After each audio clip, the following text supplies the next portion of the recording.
Bueno, buenas noches, buenas tardes. Lo primero que quiero hacer es agradecer a Alejandro por haberme invitado a presentar su libro, un tema que sabe que a mí me apasiona, que es la libertad. Les cuento un poquito cómo nos conocimos hace muchos años, en el año 92 o 93, hubo una polémica en página 12 que se llamó Ciencia versus New Age, y yo leí un artículo de Alejandro donde refutaba toda una serie de hechos macán que se decían, a veces dicen, que tenían que ver con la pseudociencia, astrología, homeopatía, una serie de pseudociencias que a mí ya me tenían cansado, pero no encontraba que hubiera nadie en la Argentina que estuviera con esos temas. Como resultado, leyendo este artículo de página 12, me entero que hay una organización que se llama CAIR y veo una dirección, Libertad, no puedo dar justo cuál es la dirección, y ahí creo que al día siguiente me fui a ver quiénes eran unos locos como yo que estaban pegándole a cosas que a mí me parecían sin sentido. Bueno, resultado que yo lo conocí a Alejandro, lo conocí a Alejandro Martinelli, que está por ahí sumándonos, y Enrique Márquez y otros tantos que fundaron el CAIR en su momento, y que bueno, que estaban luchando contra algo verdaderamente complicado, que tiene que ver con el pensamiento mágico, y tratando de difundir ideas de pensamiento crítico. Bueno, pero en el año 93, hace ya muchísimos años. Obviamente, después de todo eso, se hizo una amistad, nos hemos reunido más que innumerables veces por estos temas. Y hace unos años, en esta misma sede, un poquito más arriba, en el segundo piso, Alejandro estaba proponía unas reuniones semanales de llamarse CFI, Center for Inquiry. Bueno, todo esto del CAIR se disolvió hace muchos años, pero Alejandro siguió con este tema y se hacían estas reuniones todos los miércoles.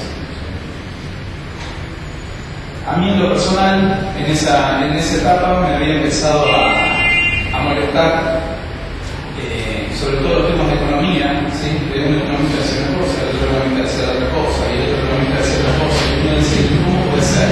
Una ciencia es una ciencia. Con lo cual me empecé a interesar a tratar de aprender un poco de economía, y así me metí de lleno en el mundo de la economía, porque terminé una maestría en economía y ciencias políticas, lo cual me metí mucho en el tema que tenía que ver con la libertad, con las libertades individuales. Esos temas vinieron a ver lo que voy a contar con Alejandro, que después se estará. Yo un poco los traje a esas reuniones porque me pareció que el tema de economía y ciencias políticas es el tema donde menor pensamiento crítico hay. O sea, si nosotros queremos ver la astrología, la verdad es que es inocuo al lado de lo que son las falacias y las barbaridades que se dicen por los medios respecto de política y economía. Entonces, bueno, y a todo esto respecto de la libertad en ese contexto. Entonces yo creo que sé que Alejandro se quiere escuchar, tengo que hablar todo, y hay que dedicarse a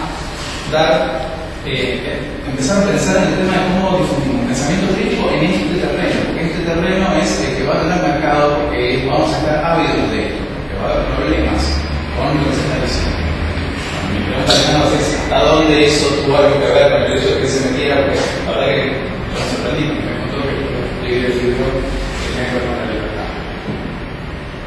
Bueno, y el resultado es que un día Alejandro me dijo, yo escribí el libro hace mucho, y estamos, el libro nació, o sea, ahí está.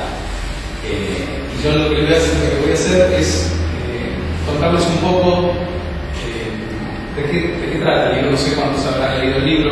¿Quién leyó el libro?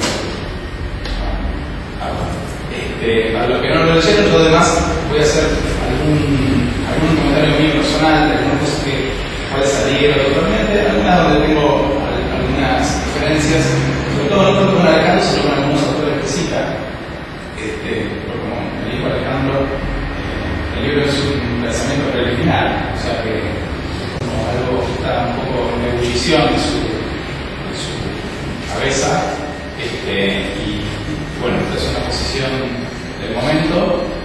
Y bueno, hay muchos autores que cita que me parecen muy interesantes, otros tengo mis puntos. Entonces lo que voy a hacer es una reseña de algunos capítulos, ¿sí? Voy a ver el tema del tiempo, sobre de qué trata el libro, ¿sí? A los que no lo leyeron sobre todo, y para los otros voy a generar alguna pregunta medio polémica, a ver qué opinan o qué opina Alejandro. Bueno, lo primero que yo quería comentar es un tema que tiene que ver con algo complejo de la libertad, que es el uso de la palabra libertad, ¿no? El uso de la palabra libertad le damos muchas acepciones a la palabra libertad. Alejandro tiene un capítulo dedicado a eso, y en la introducción un poco introduce el tema de la libertad. Y yo quiero sacar un tema de mi comentario, haciendo un breve comentario sobre qué entiendo yo por una de las acepciones que me parece importante. Desde el punto de vista ontológico, metafísico, el hombre no puede ser libre, porque solamente una entidad de naturaleza omnipotente puede ser libre, ¿sí? O sea, nosotros estamos limitados por nuestra naturaleza a cosas que no podemos hacer. No hay posibilidad de que hagamos todo, que nuestra naturaleza no nos permite, por decir una cosa. Pero mucho no podemos volar como nuestra naturaleza. Podemos construir un avión para volar, pero ahí lo que vuela es el avión y nosotros aprovechamos eso en función de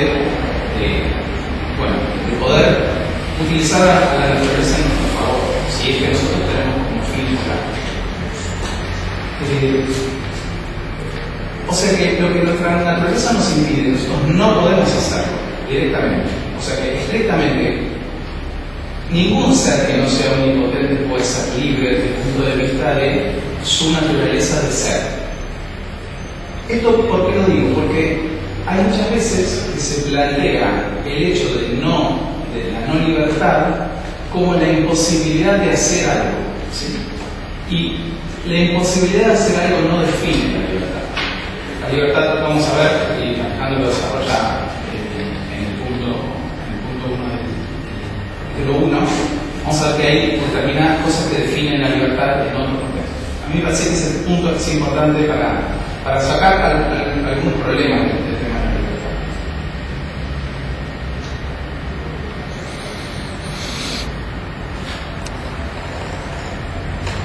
Entonces nace una pregunta importante. Bueno, hay otro problemita también que es más lingüístico, que de libertad en plural no tiene nada que ver con la libertad. Libertad en plural es libertades, quiere decir derechos, ¿sí? Entonces también ahí a veces se juega un poco con esas cosas. No existe las libertades. Cuando uno habla de libertades, en realidad empieza a hablar de derechos. No empieza a hablar de... No es una libertad, que son muchas libertades. ¿Sí? Es un tema lingüístico.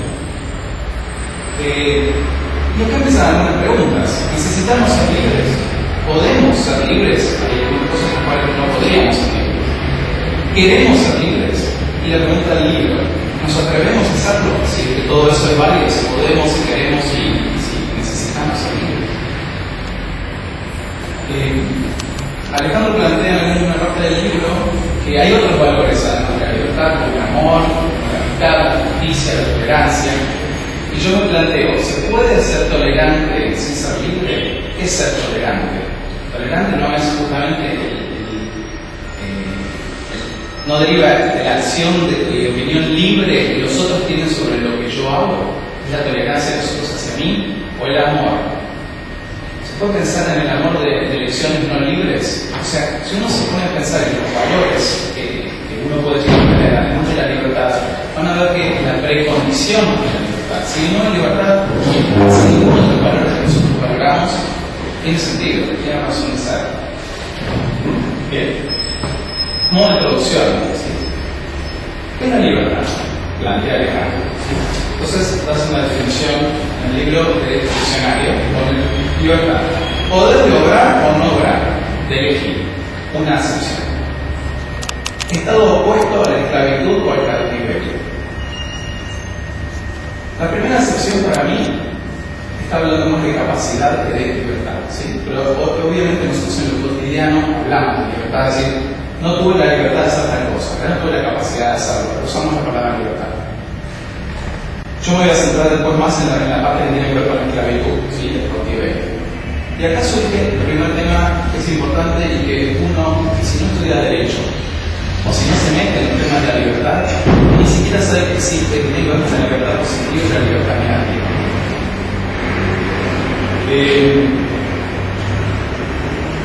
Se le llama libertad, y esto lo desarrolla Alejandro en un capítulo muy interesante, ¿sí? Lo cita creo también a Mario Bunker.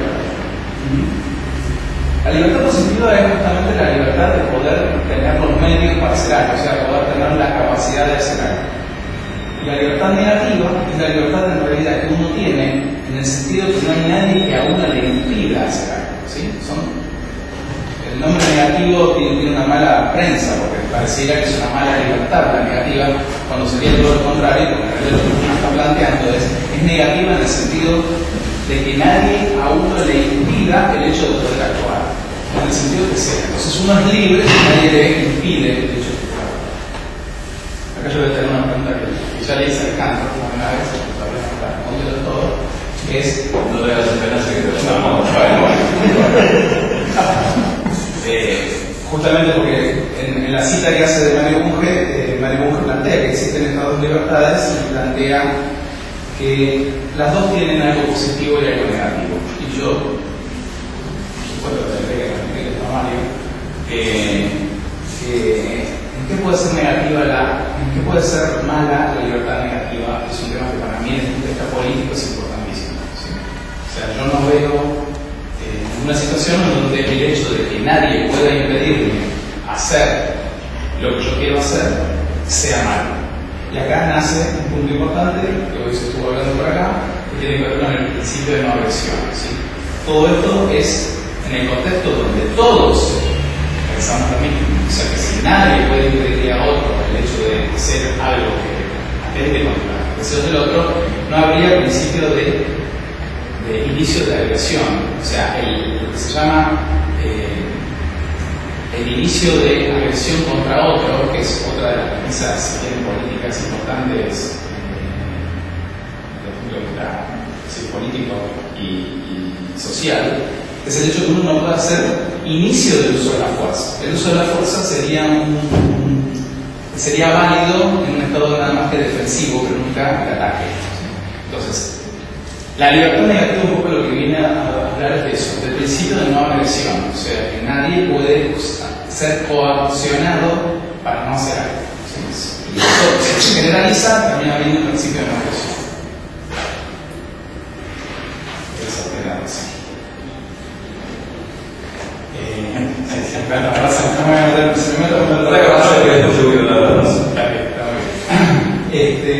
Bueno, en el capítulo, o sea, Alejandro en el primer capítulo hace una serie de definiciones de libertad, donde creo que tiene un peso muy importante el tema que tiene que ver con la libertad positiva y la libertad negativa. Y es un tema importante.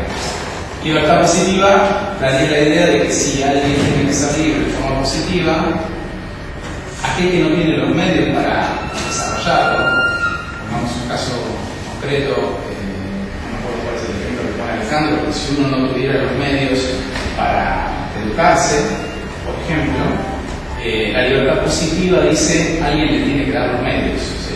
Si no, esa persona no es libre. Y ahí tenemos un tema político enorme, ¿sí? Si la libertad es tener los medios, alguien los tiene que proveer. ¿Y quién es ese alguien? ¿Y cómo hace para proveer esos medios? ¿Se pueden proveer libremente? Bueno, hay un capítulo enorme y hay una parte donde Alejandro trata ese tema, pero no es menor que eso. En el capítulo 2, Alejandro habla de un tema importantísimo que tiene que ver con las libertades individuales.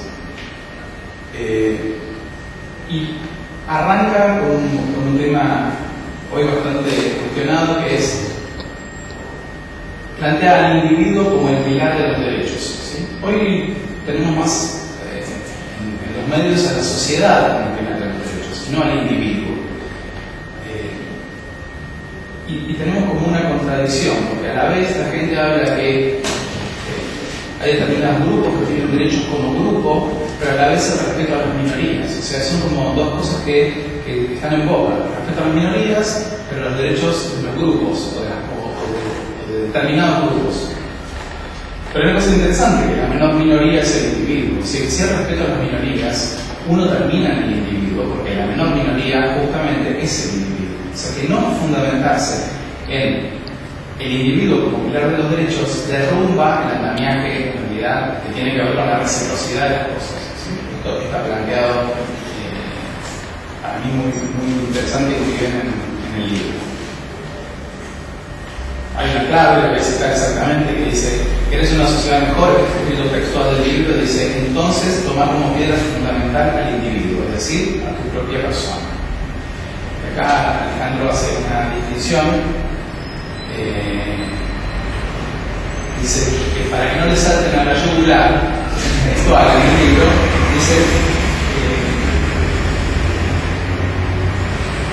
dice, ojo que no estoy resaltando el egoísmo, ¿sí? Y hace cuídense, ojo, no me maten, no estoy, a la hora del individuo no estoy resaltando el egoísmo.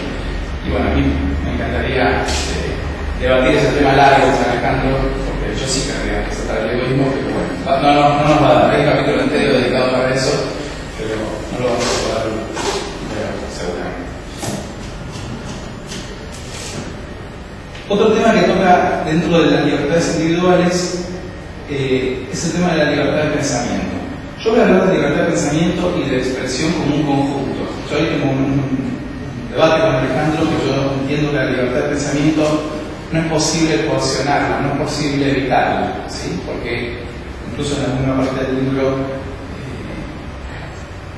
está planteado el hecho de que sea algo muy íntimo y muy privado el pensamiento, y justamente por ser íntimo y ser privado, uno no puede ser coaccionado en su libertad. Si yo quiero pensar lo que quiero pensar, Arturo puede hacer lo que quiera para que yo no piense eso, pero si yo quiero pensar eso, no hay forma de que me lo pueda evitar. Distinto es que lo pueda expresar. Expresarlo sí puede evitarlo. Me puede tapar la boca, me puede cortar las manos, me puede amenazar con que le va a hacer algo a mi hijo. En fin, tiene muchas formas de frenar mi expresión, pero difícilmente uno pueda frenar el pensamiento, ¿sí? Sí hay formas de presionar para que no piense distinto, y ni hablemos en el tema de educación, que coincido un 100%. Si yo a un chiquito le empiezo a adoctrinar, de alguna forma le estoy quitando opciones de pensamiento, ¿sí?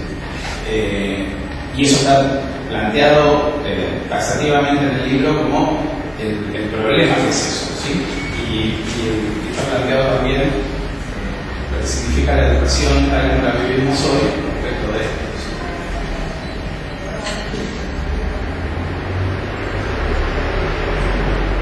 Hay una cita, no me acuerdo, me parece del filósofo Ronald Lindsay, que es el director del Centro Internacional, filósofo y abogado. Sí, que me parece muy interesante. Yo lo pondré en expresión, pero está muy buena la idea, que dice: la libertad de pensamiento no tiene sentido a menos que se incluya la libertad de tener pensamientos que para otros son inaceptables. O sea, es muy importante esto. Facilísimo es ser libre pensador en un mundo donde todos piensan como yo. La clave está en que me dejen pensar como totalmente distinto de todos los demás. ¿Sí? Eso es importantísimo. Bueno, está citado todo el problema que han tenido un montón de personas como Galileo Galilei, Giordano Bruno, cuando han expresado algo que el establishment del momento consideraba peligroso y malo. ¿Sí? No sé si tenían razón o no tenían razón. Bien.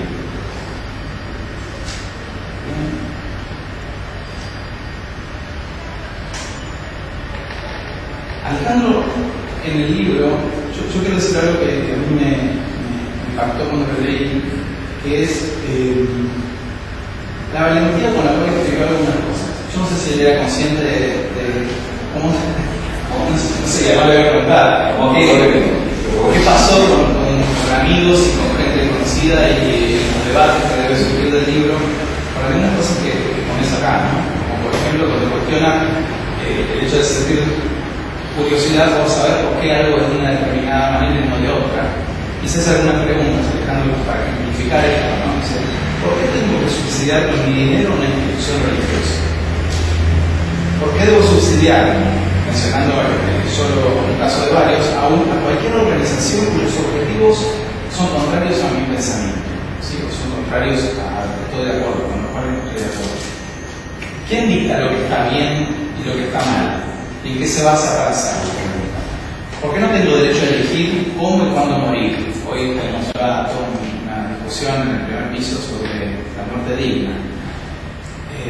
¿por qué tengo que ir a votar obligatoriamente? Yo en un debate lo vi en vivo, ¿sí?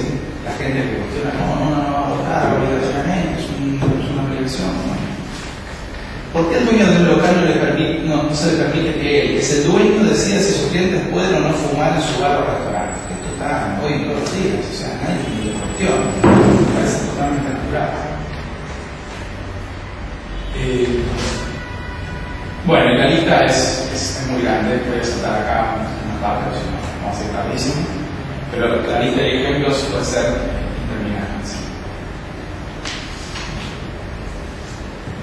Sobre la libertad de expresión, que Alejandro continúa en el libro ejemplificando y dando ideas de esto, hay un punto que yo lo quiero reforzar más todavía. Dice lo siguiente: las autoridades suelen apelar al agravio contra la investidura presidencial o la apología del delito. Patrañas, puras patrañas. Esta es una forma de controlar a la población cual manada de animales brutos y carentes de conciencia. Coartar la libertad de expresión con la excusa de ofender investiduras es coacción disimulada, represión amparada bajo una supuesta legitimidad otorgada por la ley. Yo en lo que diciendo es que no es coacción disimulada, es coacción directa, no disimulada. Detrás de esa ley hay nada, porque de alguna manera si yo me pongo, termino preso. O sea, no veo disimulo en la coacción, pero simplemente reforzar libertad de prensa. Bueno, acá es interesante porque acá tenemos a un periodista filmando que no sé cómo le habrá, si leyó este punto, no sé cómo le habrá caído, pero la valentía de Alejandro para decir lo que dice a mí me llamó mucho la atención, porque Alejandro lo dice sin tapujos, dice, para mí, no diga si no es exactamente así, no voy a citar nada textual, el delito de censura solo puede ser ejercido por el Estado. No existe la censura en medios privados o en ámbito privado. Yo entiendo que eso es lo que dijo, yo coincido totalmente con esa idea, pero bueno, supongo que esto le tiene que haber traído más del dolor de cabeza, o le va a traer más del dolor de cabeza cuando más lo lean y le digan lo que piensan, ¿no? Sobre todo en el ámbito periodístico. Alejandro también habla de la vida privada y de la propiedad privada. Y parte de la premisa de que la propiedad privada, lo primero que tenemos como propiedad privada es nuestro cuerpo, y de ahí derivan muchas cosas que tienen que ver, por ejemplo, con la muerte digna, con la sexualidad, con el aborto, con una serie de cuestiones que tienen que ver con la libertad en el contexto social y que tienen mucho que ver con el hecho de uno ser dueño de su propio cuerpo, que eso tiene un montón de connotaciones. Y con respecto a la propiedad privada, Alejandro plantea sobre todo una cosa que me causó gracia, que es la hipocresía de muchos críticos de la propiedad privada, y la hipocresía está en que sus críticas siempre están dirigidas a la propiedad del otro, ¿sí? Nunca a la propia. ¿Sí? La propiedad del otro es la que de alguna manera no es privada, la propia sí. Y yo ahí si tiene lo único que me gustaría resaltar es que sin propiedad privada no hay libertad.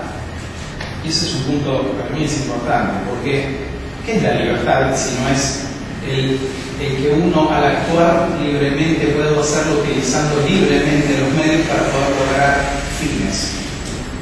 Y si los medios no son nuestros, porque si los medios no son nuestros,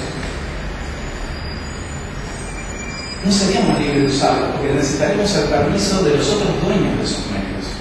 O sea, no hay posibilidad de que uno sea libre en la acción si la propiedad de los medios con los cuales uno va a actuar para conseguir los fines son de propiedad colectiva. O sea, la libertad desde el punto de vista, justamente de la libertad negativa, requiere que exista la propiedad privada de los medios. Si no, tenemos un problema, si quieren, lógico. Pero bueno, ese es un punto. Y después, otra cosa que me parece importante, que es cómo está dado vuelta el tema. Lo importante de la propiedad privada no tiene que ver con lo que es de uno, sino con el reconocimiento de lo que es del otro. Pero, si uno ve la historia, la propiedad privada es claro que lo de uno todo el mundo lo dijo, todo el mundo lo quiso. Los más iban a conquistar lo del otro por la fuerza se lo saco para que sea mío. Nadie discutió lo mío. Lo que es novedoso con la propiedad privada es cuando de golpe yo digo aquello es tuyo y entonces yo con lo tuyo no me meto. Eso es lo novedoso. Y esta propiedad privada definida como lo que es de él, no lo que es mío. Lo que es mío siempre existió. Lo raro, si tienen la propiedad privada, es el hecho del reconocimiento de lo que no es de uno. Es una visión bastante distinta de cómo se trata de plantear lo que la propiedad privada es. Altruismo y egoísmo es el capítulo tercero.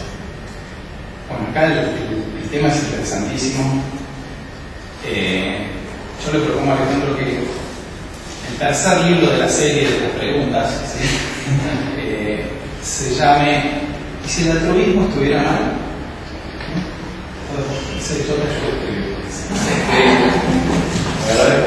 Porque me parece que hay un tema enorme de debate interesantísimo que tiene que ver con justamente altruismo versus egoísmo. Obviamente es un tema para desarrollar muy largo. Sí, lo que quiero decir es que vuelvo al tema de la valentía de Alejandro de plantear citar autores polémicos, en este caso una autora como Irán, del cual soy un admirador, me parece increíble determinadas cosas. No, yo sé que no, pero digamos, pone sobre el tapete del debate temas que damos por supuestos que son de una determinada manera. Bueno, Alejandro acá lo que dice, ¿por qué supuesto? A ver, y los expone. Más allá de lo que él crea como más válido, lo está exponiendo, ¿sí? Y entonces podemos debatir, podemos empezar a pensar y podemos empezar a intercambiar ideas.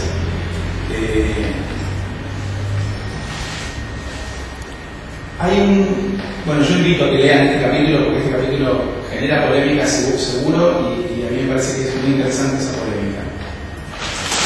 Yo te propongo algo que no sé si está hecho o no, y no sé si habrá segunda edición, espero que haya segunda, tercera y cuarta. Pero en la segunda edición el libro tiene que tener una URL de debate, donde la gente pueda debatir y puedan poner sus opiniones, porque me parece que el libro las polémicas la va a despertar, y me parece que sería sumamente interesante saber qué es lo que pasa cuando de golpe alguien lee el capítulo 3 del libro, ¿sí? Entonces, no sé, algo que uno pueda decir, capítulo 1, capítulo 2, capítulo 3, a ver qué se arma. Me parece que estaría bueno ver qué es lo que se arma. Un poco en Facebook, en el lugar.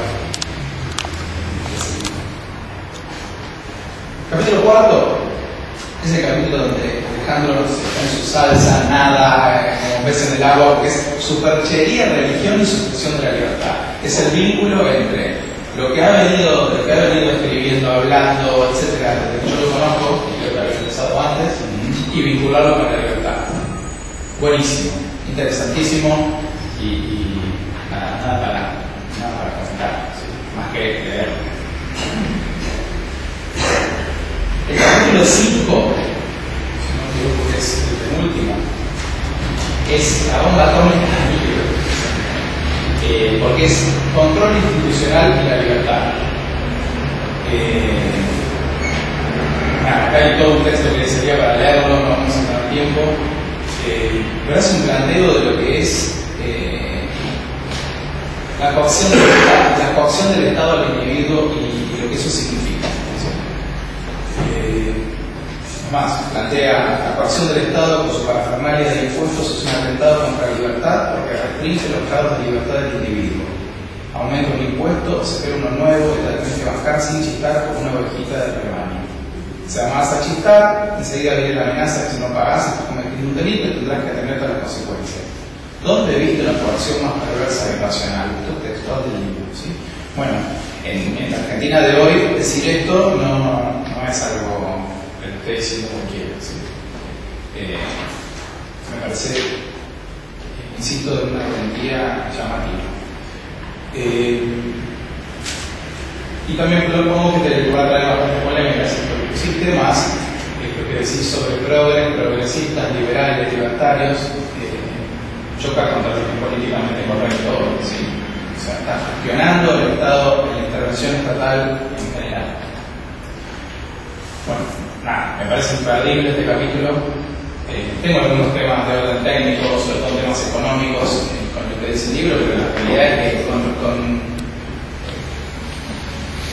la idea fuerza, digamos, del capítulo es la intervención del Estado en nuestras vidas y me parece que en eso es termina. Bueno, después el capítulo termina con un test político divertido que me mandó, se vamos a aprender a dónde caen,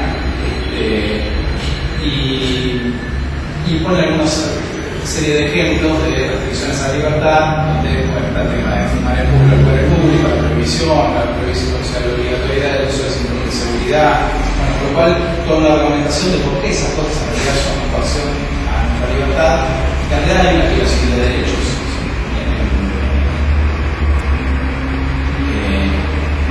El capítulo explosivo, o sea, el libro le faltaba un capítulo explosivo y ese.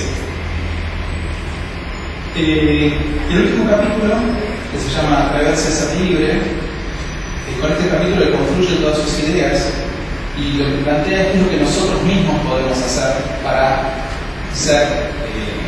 poder, digamos, atacar alguna de las cosas que él viene contando que nos restringen la libertad, ¿sí? Bueno, él nos plantea que no está todo perdido, ¿sí? Ya que tenemos mucho para hacer.